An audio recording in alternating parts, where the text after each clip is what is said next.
Well, we'll go ahead and get started. Thank y'all for coming, and I look forward to your questions and participation. We, one of the things that is a part of my job is to be in charge of academic integrity violations. I should get a lot more extra pay for that, but I don't. But one of the cool tools thank you, John. One of the cool tools that has come out recently is Grammarly has released a tool called Authorship, which will allow students to document their writing process and also produces a report that tells you as an instructor how much it suspects is original work, how much it suspects is AI usage. And I'm going to show you how to use that and to read the report today, and then also make some suggestions on how you can use it in your course.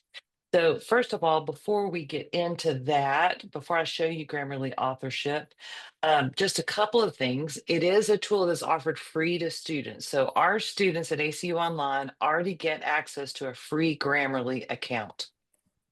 As part of that, they can also get access to the use of authorship. Now, just a reminder here is that our ACU Grammarly only is set up to help a student with punctuation and grammar. It's not going to offer them generative AI of being able to rephrase sentences and totally rewrite things. However, if a student creates their own Grammarly account, the free version of Grammarly, say with their own personal email, that does offer generative AI. So we've had some miscommunication happening because, say that a professor or someone from the Writing Center or student service advisor says, well, just use Grammarly, it can help you with your punctuation in Grammarly. The student may not know that they need to use their ACU version. They may just set up a free version with their own account, and then we get a lot of students said, well, I just used Grammarly and ACU is telling me to use it. Well, they're not distinguishing between their ACU free version and the free version they can set up with their own account. Or maybe they're being sneaky and doing that because they figured out they can get generative AI help, but who knows? But the student will need to use their ACU account to create the Grammarly account in order to access Grammarly. Now, on authorship, the program is in beta. Now, we did learn about this and they released it back in November. So I have not seen as people have used it because we've just suggested it here and there.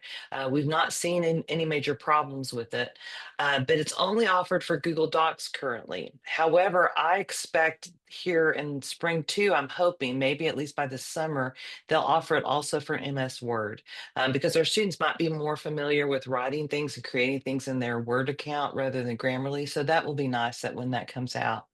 And what it does is it tracks their writing process and provides a report for you as the instructor that they share with you to show you their writing process. So let me go through and show you how to do that. I'm going to have to get out of PowerPoint here for a moment. So I'm going to stop my share and then I'll have to just reshare with my screen. There we go. All right. So what I did is I created this morning in a Google Doc. This portion of the writing is my own writing. It was public speaking anxiety. It's a topic I get to teach about in our communication class. And then also I went to ChatGPT and said, tell me some ways to control public speaking anxiety. So this is what ChatGPT gave me as how to control public speaking anxiety. So if you're ever wanting to know how to do that, you can go to ChatGPT and find out. But I also want to show you, that's the annotate button. You can see here that I have Grammarly turned on because I have Grammarly right here. Sometimes when I get into a Google Doc, it'll say, hey, you need to restart so Grammarly can restart. But I can tell that I have Grammarly on right here. Down at the very bottom, and I don't know if you can see that very well on your screen, but down at the very bottom is on the bottom left is something that looks like a thumbprint or a fingerprint. For a student to turn on authorship to document their process, they click on the fingerprint and they say, track my writing. I've already done the report and done it, so you're not seeing that here, but it says track the writing. So what it did is it tracked my writing. In fact, let me show you. this is what it shows. Now, there are a couple of things. It shows you some percentages that we're going to go over here in a minute. But if I click this button right down here that looks like a video replay button, it's going to show you, say that you're the instructor and I'm the student, it's going to show you my writing process. And I'll just stop for a moment so you can see that. And I'll forward it a little bit so you can see more of my process here.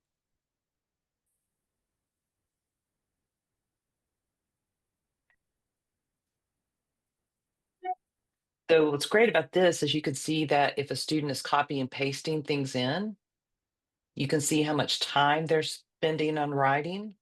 And you can also see here in a moment when I copy and paste in that information from ChatGPT.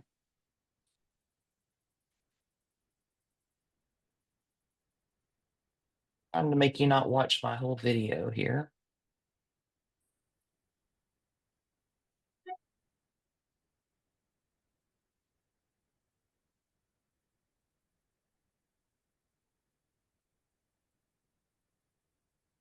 All right, here comes up my copy and paste here in a moment.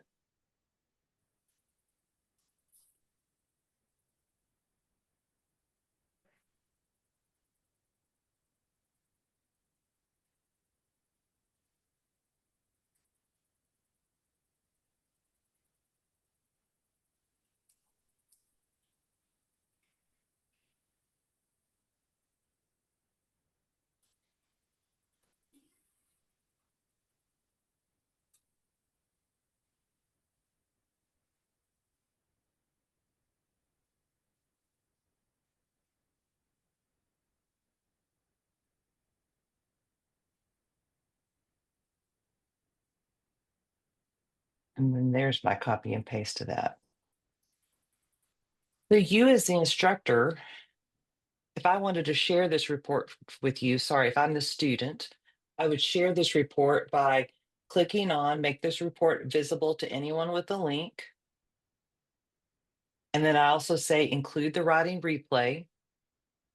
And then I would get the link, and this is what I would share with my instructor. So I could do that through Canvas Inbox. I could um, put it as a link at the bottom of a paper that I wrote, but I can share this link with my instructor. Now, you may need to tell your students, hey, I want to see the video recording of your writing. So you have to make sure you include the writing replay. Make sure that it's a report that's visible to anybody. But when you get this report as the instructor, it tells you a couple of different things. It tells you the percent that it suspects is written by humans. So it's saying about 17% of this report was written by me. And then it's saying that it suspects that 79% of it was AI generated. So it did catch that came from ChatGPT. And there are about 10 words that they're not sure that it came from an unknown source. One of the things I thought was interesting is it also tries to tell you how much it was rephrased with Grammarly's AI. So if a student does use a personal account and uses some of that rephrasing suggestions, it is going to tell you, and I'm not sure what color it would use, but how much of it was rephrased by Grammarly's AI and how much of it is spelling and grammar correction, which Grammarly will also do for the student. Now, I would also emphasize that this report is a starting point for a conversation. Just because a student copy and pasted something in doesn't mean they didn't write it themselves somewhere else and then copy it in. Just because Grammarly says that it's AI generated, this is just a starting point for a conversation. In fact, if your class says no AI use, you see this report, you see the 79%, our academic integrity policy says, this is a starting point for a conversation. You have to get two other faculty to also say, hey, yeah, we suspect AI use because it uses a list. Like for instance, on this one, ChatGPT and the AI is very very commonly will use lists, which is what it gave me here, a list of things on how to battle public speaking anxiety, the higher level vocabulary, perfect grammar and punctuation. These are all things that make us suspect AI that lead us into having a conversation with the student. What's great about authorship is it gives the student ability to provide some evidence from their point of view on their writing process and what they did. So going back to my PowerPoint slides, if you decide that you would like to suggest Grammarly authorship to your students, I'm going to share this with you in an email afterward, but I would suggest you make an announcement in your class and, say, in our class, AI use is, and then tell them what your policy is. Now, hopefully you created another announcement that gives definite details on what the AI policy is, whether they can use it for brainstorming, not use it at all. But in my class that I'm teaching next term, I'm going to say in our class, AI use is allowed for brainstorming. But if you would like me to be able to see your writing process for your papers, and I can verify that you're not using AI out of the bounds of what's allowed, here's a video explanation of the tool. This is also something I'm going to share with you in an email afterward. I have a video from Grammarly Authorship that you can give to students that shows them what I just showed you on open the Google Doc, make sure Grammarly Authorship is turned on, click on record report. Here's how to share the report. It shows your student how to do all of that and ask them to send you the authorship report, and they can send it however you want them to send it. But I put here my Canvas inbox or pasted it at the end of the paper, and to let me know if they have any questions. Now, our policy, as per the provost office, is we cannot require Grammarly authorship. We can just suggest its usage and suggest that students share it with us if they're concerned that they might be suspected on using AI in the writing of their papers. So that's a lot of information. Y'all may have questions. Let me open the floor to questions if you have any.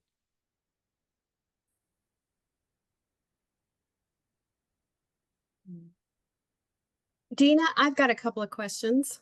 Yeah. Hi, Karen. Uh, I'm Nancy. I'm Nancy, sorry. I it's thought that Nancy. I had, yeah, sorry. No, that's fine. Um, One question is, has somebody done a trial um, with this like we did with some other things? I can't remember what they call that. Right. Yeah, pilot. Yeah. Pilot, that's the word. What we did in fall one and I'm sorry, fall two and spring one is I shared it with people after they had an AIV report. So I many times would share it and say you could use that, but that's the only kind of pilot that we've done. But we had a meeting with the provost cabinet and AAG about releasing this college wide, and they decided to go ahead and go forward because we hadn't had any reports of it being problematic. Okay, great. The other question is, Mhm. can you share the reasoning for why we're not going to be able to make this required? Um, I'm trying to remember what the reasoning was. We did have a program director ask if we could require it for every student, every paper.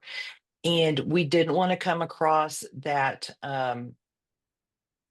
AI usage was a bad thing because we have such a variance of perception of AI usage in courses. Like in some courses, all for it, use it, and some courses not use it.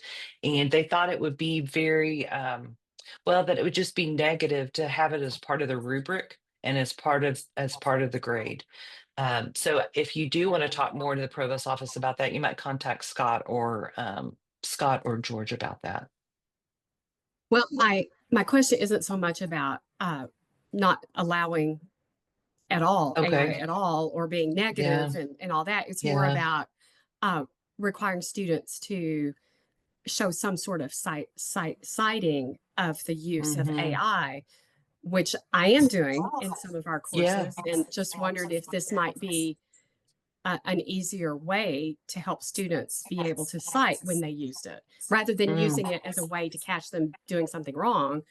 Can we mm, use it, leverage it as a tool to provide a way for them to show mhm. how they used it? Right. That's a good question. Why don't you could you write that out for me and send that to me in an email? And then I think right now for spring, sorry, my phone's going off. and it's turned it in, which is so funny. I think the best thing probably right now is to use it as we're planning and see how it goes here in spring too, and then maybe evolve into that. I think right now the best way to do it is to teach students how to cite it in their paper appropriately, so that, as y'all know, how APA or whatever would say to cite it, and then we might go forward with this after we see how it works in spring too. But that's beyond my decision level, so it's probably something we need to ask the provost office about. Okay. Thank you. Thanks.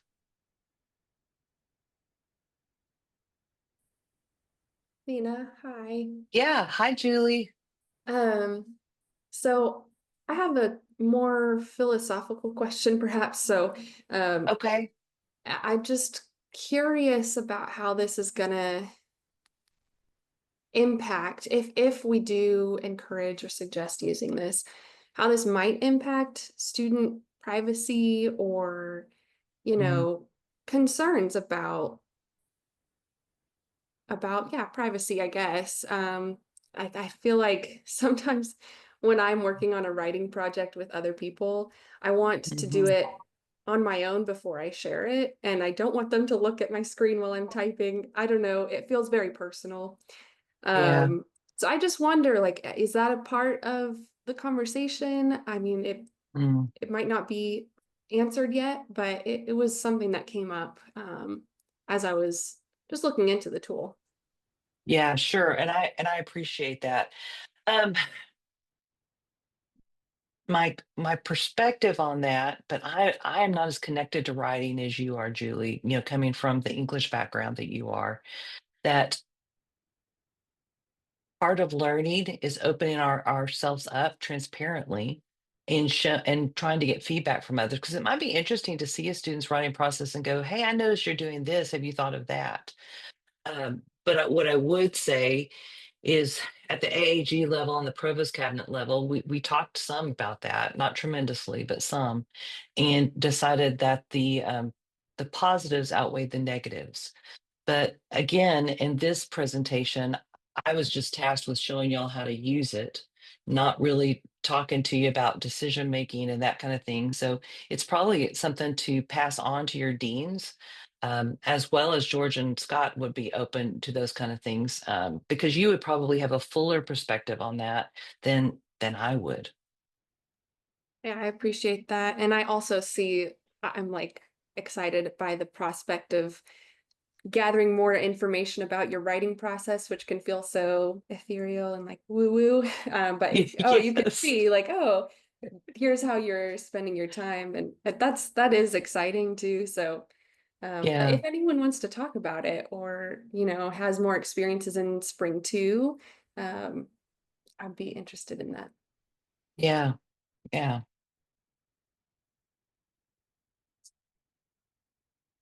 Anybody else have any questions?